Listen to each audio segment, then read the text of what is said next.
Welcome back, and thank you for joining us for part 2 of our virtual summit titled Upskilling for Today and Tomorrow. Upskilling is a very important topic to us. I'd like to thank our sponsor, Philip Morris International, for making this event possible.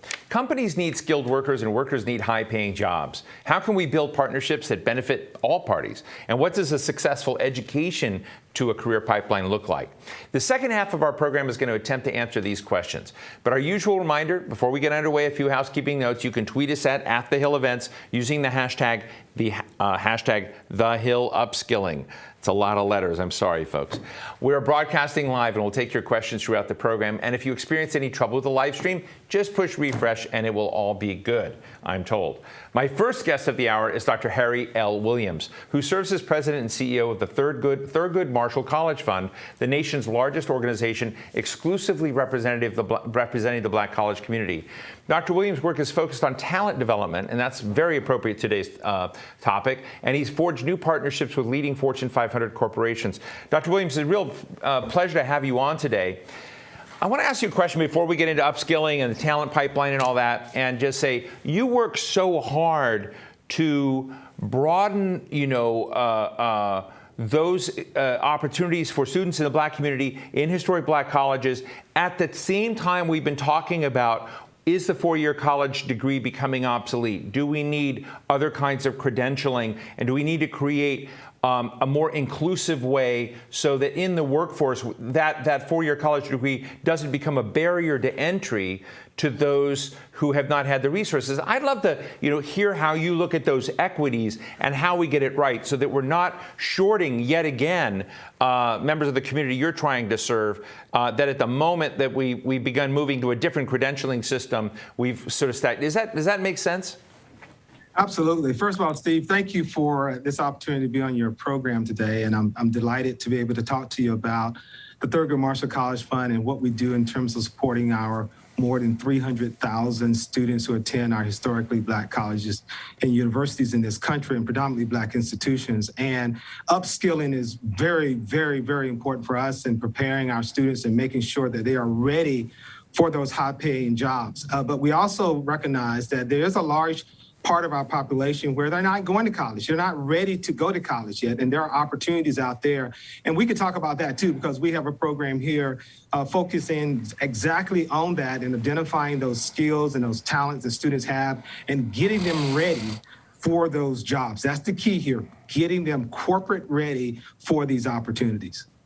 Thank you. I've been reading in your tweets that you have a program, a relationship with Wells Fargo that sounds like it's a deep program that's right in this area. Can you tell us how your partnerships work? And if I were a student in your system, how would I be benefiting from that?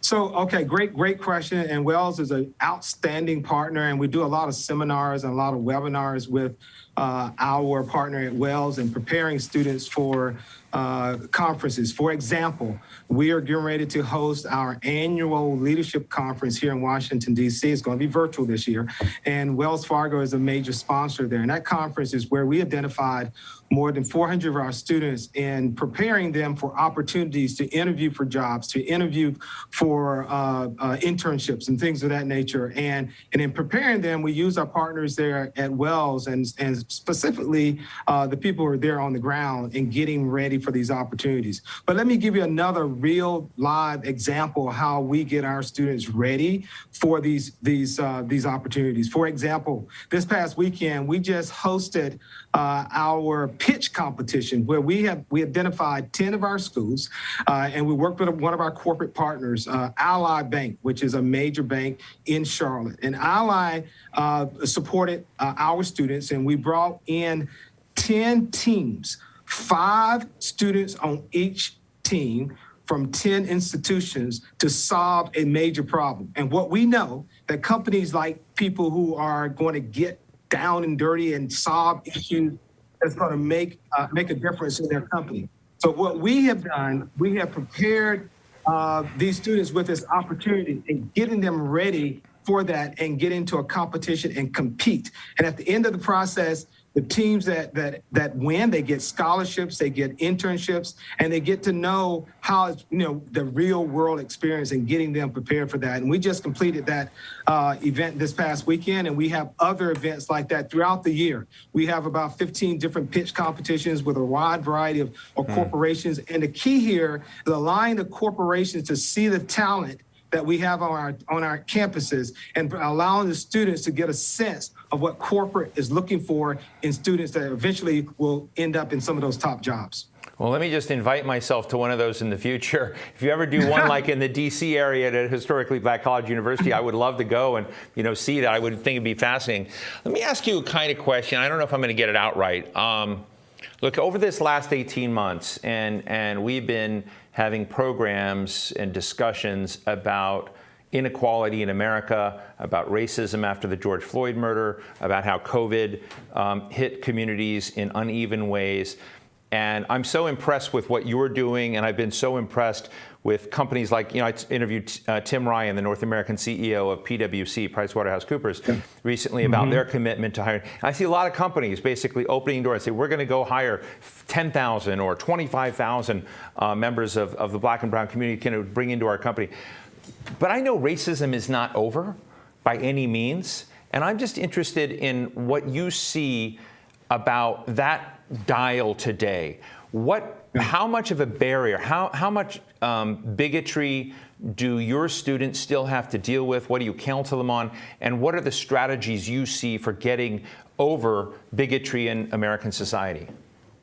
Yeah, and that's a very, very good question. And also it's a real question that we have to address. And unfortunately, the George Floyd incident put a spotlight on something that has been there from the beginning since African Americans landed here in this country in terms of the inequities that existed. And we witnessed it firsthand in watching this young man being murdered right there before our eyes. And the country said, hey, we have to do something. And the country responded, and corporations, which we all know this country was built on corporation and business and the business model, recognizing that if we're going to be the first class nation that we are, we have to deal with the hard issues. And this is one of the issues that, that we don't want to face, but the reality, we got to face it. And we have to deal with it in a way that's going to be transparent, that's going to deal with the issue and how we move past that. And George Floyd allowed for this country to say, hey, we need to address it. And what we're seeing, and I believe this, that there's a real shift, a real structural shift around companies saying, hey, we're going to make this a priority. And by making it a priority, we're going to align it with our mission, our vision, our goals. That's a part of our company if we're going to thrive. And we have seen an explosion, literally an explosion of companies wanting to do something significant. Medtronic, for example, the #1 medical supply company in the world with over 90,000 employees. We signed a long-term deal with them to support HBCU students and increasing the number of HBCU students working at Medtronic and gaining opportunities in the medical supply field and providing opportunities for employees there to learn about these students and their background and where they're coming from, and not being in a judgmental state, but in a realistic state in terms of leveling the playing field, sort of trying to level the playing field. The playing field is not level by any means, but trying to do something significant. And it's going to take corporate America to lead the way. And that's what's happening. Partners like Apple, partners like Novartis, an international company, we signed a 10-year deal with them to help not only deal with issues with employment and inequity, but also dealing with issues with health disparities that impacts our community, which is significant. Dealing with the lack of trials, having a number of African Americans to participate in trial studies, this hesitancy to take the vaccine.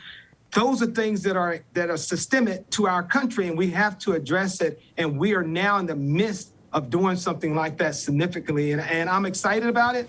I'm encouraged by what I'm seeing. I'm encouraged by not only the philanthropic support that we are experiencing, but our federal support and state support for some of our state institutions.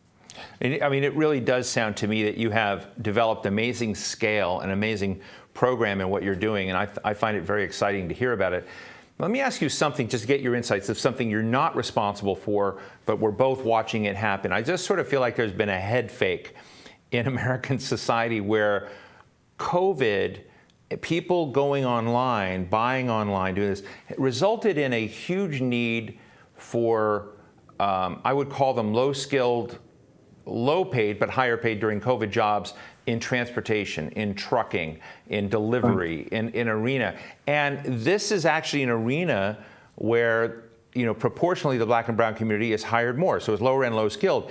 But their wages have gone up. The demand for them has gone up in this moment, at a moment where I also know that autonomous vehicles are coming online, robotics are coming online, that a lot of these communities, with where they're at with their incumbent skills, are going to be the most impacted again by the next big strategic leap when it comes to the next developments of technology. I'd love to know from you, I mean, it sounds like you're working with it. What do we do when that happens? Because you're going to have yet again, I can just see it coming down the pike. How do we make upskilling with that community work in a way that's credible?